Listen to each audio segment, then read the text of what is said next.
Welcome back to another Gaming Memories video. Here we're taking a look at a game called Deception 3 Dark Illusion that was released by Tecmo in late 99, early 2000 on the PlayStation 1. And this is a unique RPG kind of based game that has unique story elements where you play as a character like of a young girl that's been kidnapped and her family has been tragically murdered.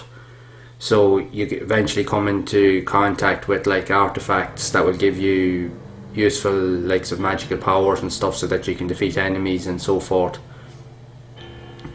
Now I remember actually seeing photographs and pictures of this game over the years, and I remember back in the early days when I first got into the PlayStation, for the first couple of years I will admit I didn't play too many RPG type of games. I wasn't as into them because I was just always more into like car games and action games, Resident Evil, Tomb Raider and all that type of stuff.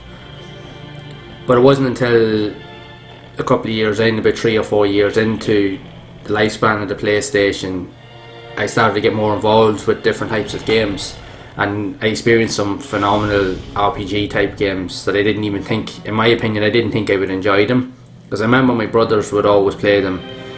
I remember like Stephen and Damien, they were obsessed with RPG type games more so than what I was into, and they would sit and play them for hours. And I remember looking at them and they did look enjoyable, but I was looking and I was like thinking to myself, they're probably not something I would actually play. And the boys were like, just sit down and play them and give them a go, but for a long time I just wouldn't allow myself to do it.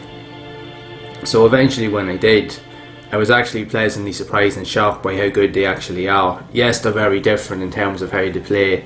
They've got excellent stories, but I will admit the gameplay style is a lot slower because it's more intricate and it's more strategy based. You really have to think about what you're doing, and with it being turn based it does slow everything down because I'm more used to everything being more fast paced and action orientated. But it was a nice change to be able to play something completely different, because I remember my brother used to go, as Damien used to also play in likes of Final Fantasy 7 and a load of other type of games, Legend of Dragoon and a load of other of those type of games on the PlayStation. He thoroughly enjoyed them. So when I did start playing these type of games, I decided to start playing other type of games as well, and I have to say I actually really enjoyed them. So I remember when I actually seen this one here, and I do love the style of graphics on the PlayStation 1 era of games, and at the same time it looked very dark and eerie, and I was like, well, it's kind of got like a horror kind of based element, which it does, so that's what kind of appealed to me more.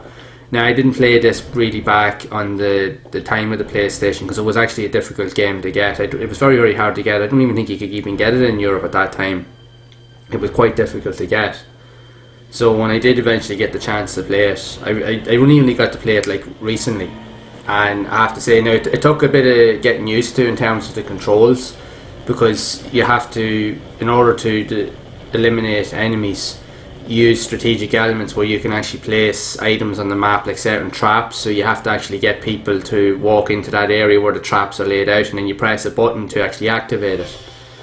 Again, it just took a little while to figure that out, but once I got the hang of it, I actually started to really enjoy it. It's actually a really good game, and again the story to it is actually really good. The whole kind of combat element to it with the strategies and so forth, as you see in the video when you're placing in traps, is actually really good. It's a different type of idea, but it's actually quite fun.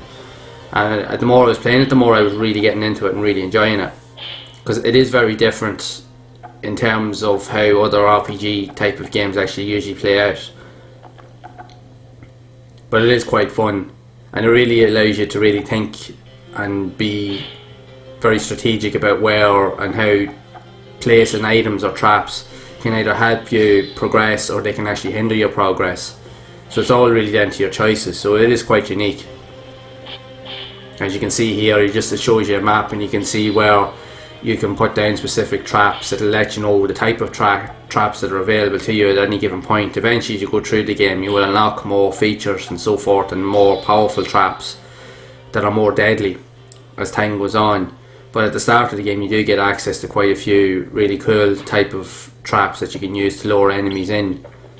So again, it just took a little bit of a while to kind of figure out exactly what to do, but once you got the hang of it, it was actually really intriguing, and it was actually quite fun. I was actually having a really good laugh actually playing this, and it's definitely a game that I will admit I actually do want to actually play more. So it's definitely a case where I think I will be actually looking into this and delving into this a lot more. I probably will do like a long play video on it at some point. Because again, I like the graphics, I like the visual style of the game. As you can see there now, I got one of the traps activated. So it does, each trap will do more damage to the enemies, but you also have to watch out that they don't actually hurt you as well, because they can. So you do have to be very careful. But you can also do combinations with traps as well. So when a trap is lowered into one area, you can also set up a trap in another area, and then literally you can activate that other trap so you can do double or triple the amount of damage. So again, it's like everything else. When you start playing these games, you just learn as you go along. You start to figure things out, and you realise that you can actually get more out of it the more you play it. That's what was the fun part. Now I have to say, from the little bit of time I have played this game, I actually was thoroughly enjoying it. Even if it did take a little bit long to get used to the controls and so forth, but once I got the hang of it, it is actually really good.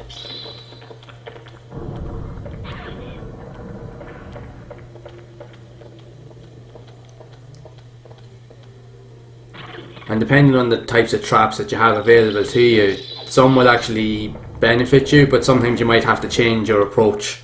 Like one of the traps I have there just doesn't seem to be working, so what I did was I changed it up, which I'll do now in a second.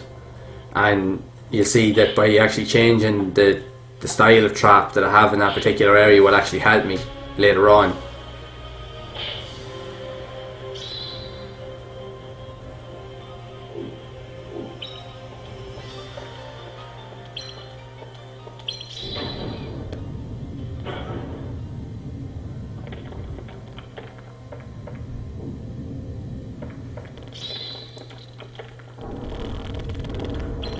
So it is, all this here is quite a fun take on these type of games. It is very different.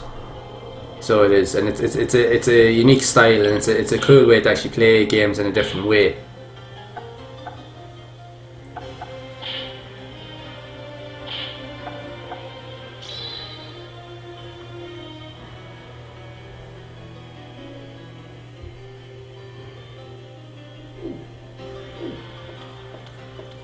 As you can see here now, I've actually moved that other trap now, so I'll be able to set up like a combo kind of effect. So I will. So that way then I know myself I can actually do a lot more damage.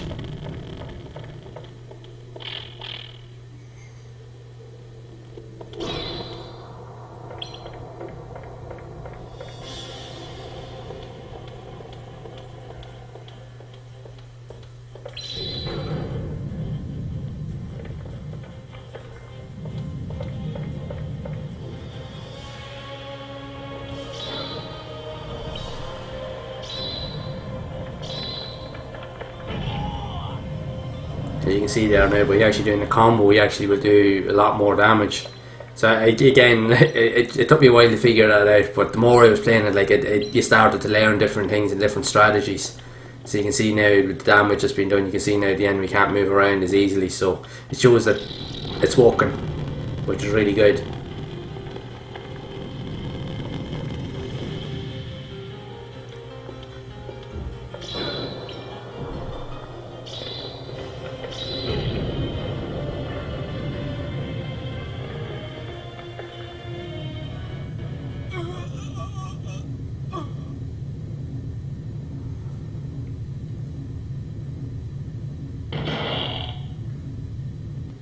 Now I have to say, now, I actually really was enjoying this game when I was playing it, like, so it's definitely a game I am going to look more into and actually play longer at some stage. I will eventually probably do another video where I'll do a long play and try to play through as much of the campaign as I actually can, because it definitely is, I have to say now, I was enjoying it, so it's definitely worth a good playthrough in my opinion. So what are your thoughts of Deception 3? Have you actually played it? Did you enjoy it? What did you think of it? Do you actually play these type of games, or even do you enjoy these type of games, RPGs and so forth? If so, let me know down in the comments. So if you've enjoyed this video, make sure to leave a like. Also hit that subscribe button and hit the bell icon to be updated when I do release future videos, as I am going to be exploring more games like this in the future. And as always, make sure to keep playing those classic games and exploring other games that you may not have played, and make sure to keep those gaming memories alive.